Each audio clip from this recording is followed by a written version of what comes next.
잡지만식의 지숙 세 번째 시간입니다. 사진도 없지요. 망가도 없지요. 그러고는 맨탈, 맨판, 까탈스러운 한문 글자로다가 처박아 놓으니 그건 누구더러 보란 말인고. 더구나 우리 같은 놈은 원문도 그런대로 뜯어보기는 보아도 읽기에 여간만 패롭지가 않아요. 그러니 어려운 언문하고 까다로운 한문하고를 섞어서 쓴 글은 뜻을 몰라 못 보지요. 언문으로만 쓴 것은 소설 나부랭이인데 읽기가 힘이 들 뿐 아니라 또 재선 사람이 쓴 소설이란 건 재미가 있어야죠. 나는 재선 신문이나 재선 잡지하고는 담쌓고 난된지 오랜걸요.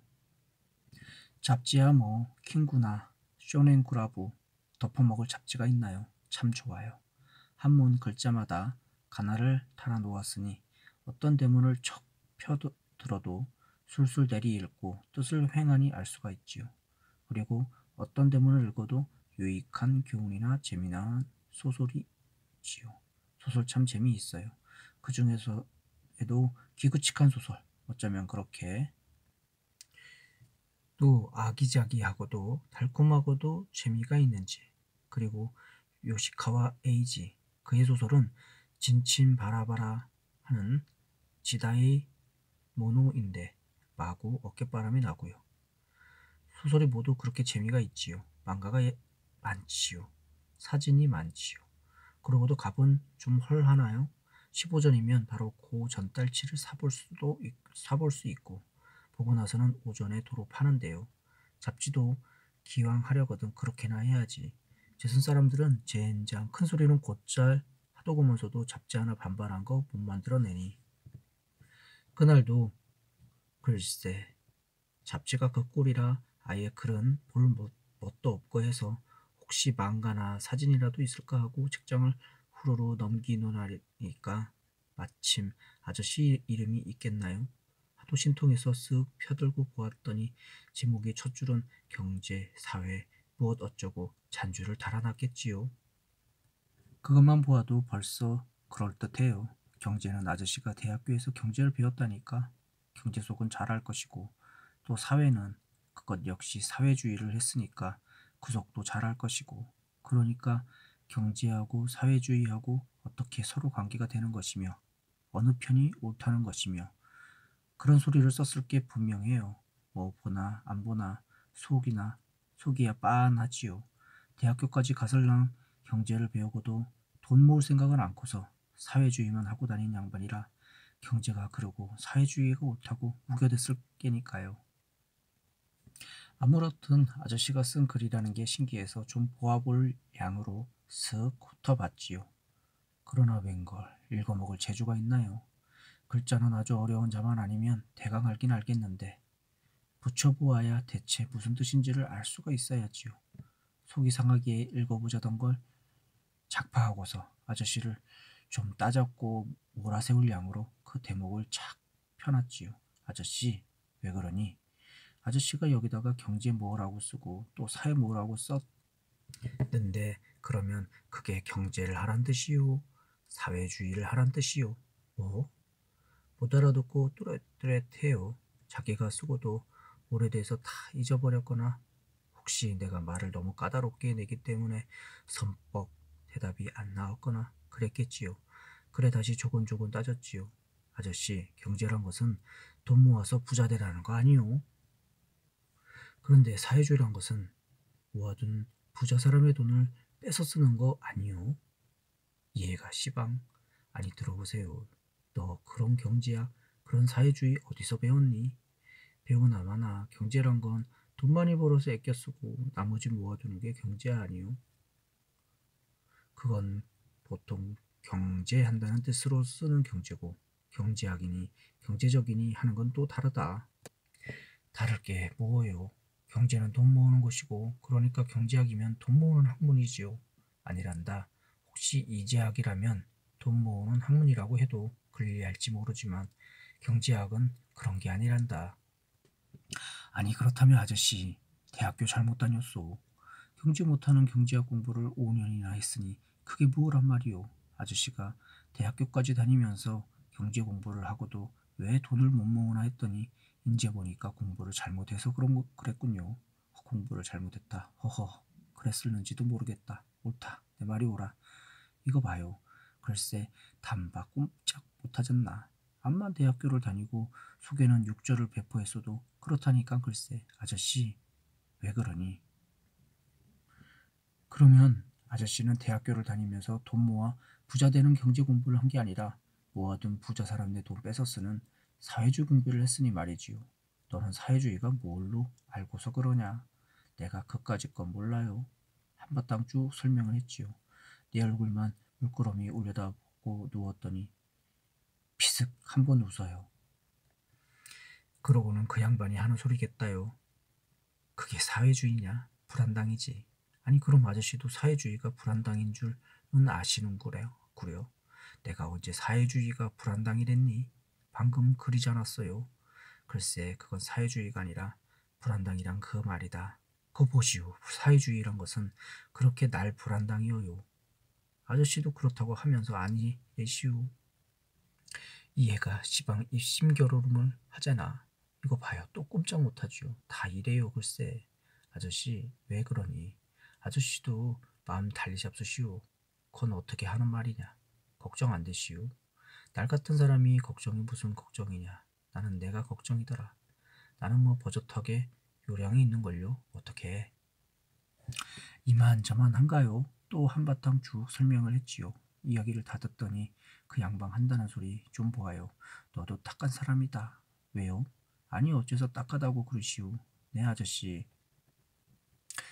아저씨 왜 그래? 내가 딱하다고 그러셨죠? 아니다. 나 혼자 한 말이다. 그래도 이해. 네. 사람이란 것은 누구를 물러나고 말이다. 아첨하는 것 같이 더러운 게 없느니라. 아첨이요? 저 위로는 제왕, 밑으로는 거린, 그 모든 사람이 위선, 시방이 제도의 이 세상에서 말이다. 제 가끔 제 분수대로 살아가는데 있어서 말이다. 제 개성을 속여가면서까정 생활에다가 아첨하는 것 같이 더러운 것이 없고 그런 사람같이 가련한 사람은 없느니라. 사람이란 건 밥 두 그릇이 하필 밥 한 그릇보다 더 배가 부른 건 아니니까. 그건 무슨 뜻인데요? 내가 일본인 여자와 결혼을 해서 성명까지 갈고 모든 생활 법도를 일본어 하겠다는 것이 말이다. 네, 그게 좋잖아요. 그것이 말이다. 진실로 깊은 교양이나 어진 지혜의 판단에서 우러나온 것이라면 그도 뭐를 노르시겠지. 그렇지만 나는 봄에 내가 그런다는 것은 다른 뜻으로 그러는 것 같다. 다른 뜻이라니요. 내 주인의 비위를 맞추고 이웃의 비위를 맞추고 하자고. 그야 물론이지요. 다이쇼의 신용을 받아야 하고 이웃 내지인들하고도 좋게 지내야지요. 그래야 할 게 아니겠어요? 아저씨는 아직도 세상 물정을 모르시오. 나이는 나보다 많고 대학교 공부까지 했어도 일찌감치 고생살이를 한 나만큼 세상 물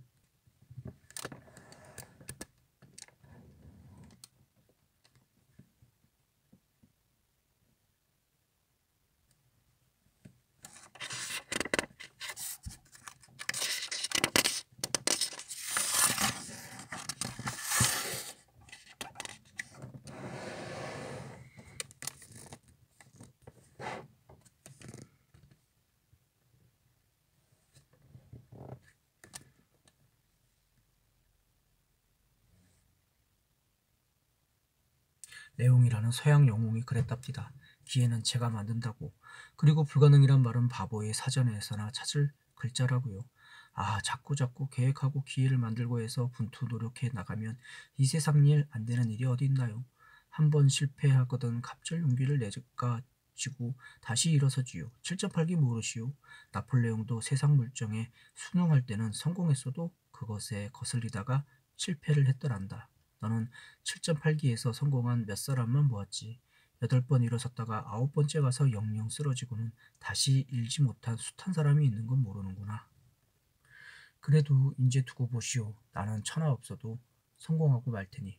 아저씨는 그래서 더구나 못 써요. 일해보기도 전에 안 될 줄로 낙심 먼저 하고 하늘은 꼭 올라가 보그래야만 높은 줄 아니? 마지막 가사는 할 소리가 없으니까 동해도 닿지 않는 비유를 가져다 둘러대는 걸 보아요. 그게 어디 당한 말인고. 안 올라가면 더 하늘 높은 줄 모를 천하 몽통구리도 있을까.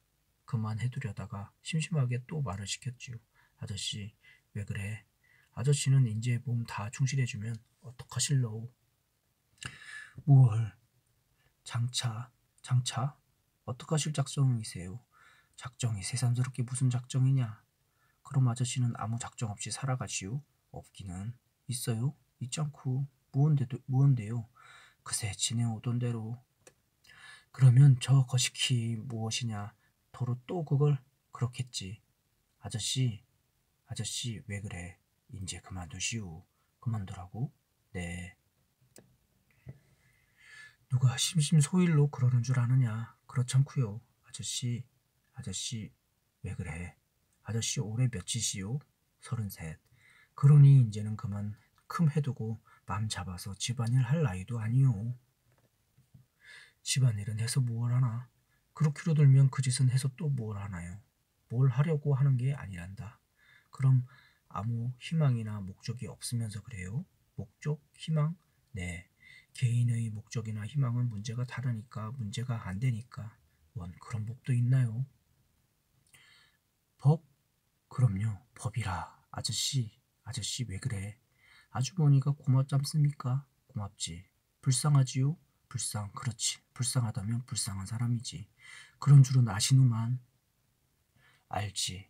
알면서 그러시오. 고생을 낙으로 그 쓰라린 맛을 씹고 하면서 그것에서 단맛을 알아내는 사람도 있느니라. 사람도 있는 게 아니라 사람마다 무슨 일이고 진정과 정신을 꼬박 거기다가만 쓰면 그렇게 되는 법이니라. 그러니까 그쯤 되면 그때는 고생이 낙이지. 너의 아주머니만 두고 보더라도 고생이면서 고생이 아니고 고생하는 게 낙이란다. 그렇다고 아저씨는 그걸 다행히만 여기시오.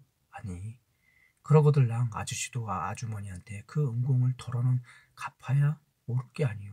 글쎄, 은공을 모르는 건 아니지만 그러니 이제 병이나 확실히 다 나으신 뒤에라컨 바빠서 글쎄 이해한다는 소리 좀 보지요. 시침이 뚝 나고 누워서 바쁘다는군요.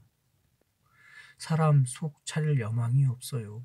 그저 어디로 되나 손톱만큼도 쓸모는 없고 남한테 사패만 끼치고 세상에 해독만 끼칠 사람이 하루바삐 죽어야 해요. 죽어야 하고 또 죽어서 마땅해요.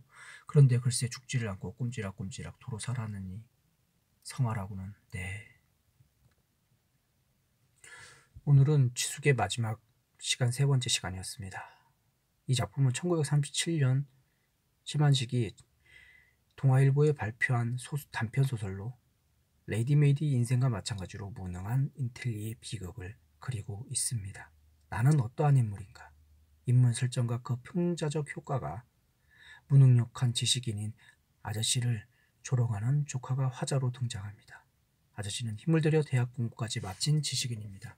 그러나 대학을 나온 후 사회주의 운동에 투신하여 감옥살이까지 하게 됩니다. 가족들의 희망을 송두리째 배반해버린 그는 감옥에서 몹쓸 병만 얻어 나오고 결국 대학까지 나왔지만 무능력한 삶을 살고 있는 것이지요. 아저씨가 오히려 일본인 가게에서 모범적인 점원으로 남들에게 칭찬을 받고 앞날이 유명한 나를 질책합니다. 그러나 아저씨 입장에서는 일본인에게 빌부터 삶을 영위하고 미래를 꿈꾸는 나가 사회주의 운동을 하는 아저씨를 비판하고 있는 모습이 일제의 식민정책에 영합하려는 세태를 폭로하고 있는 것이기도 합니다. 식민지 지식인의 불안과 방황에 대해서 적나라하게 보여준 소설입니다. 오늘은 지숙 마지막 시간이었습니다.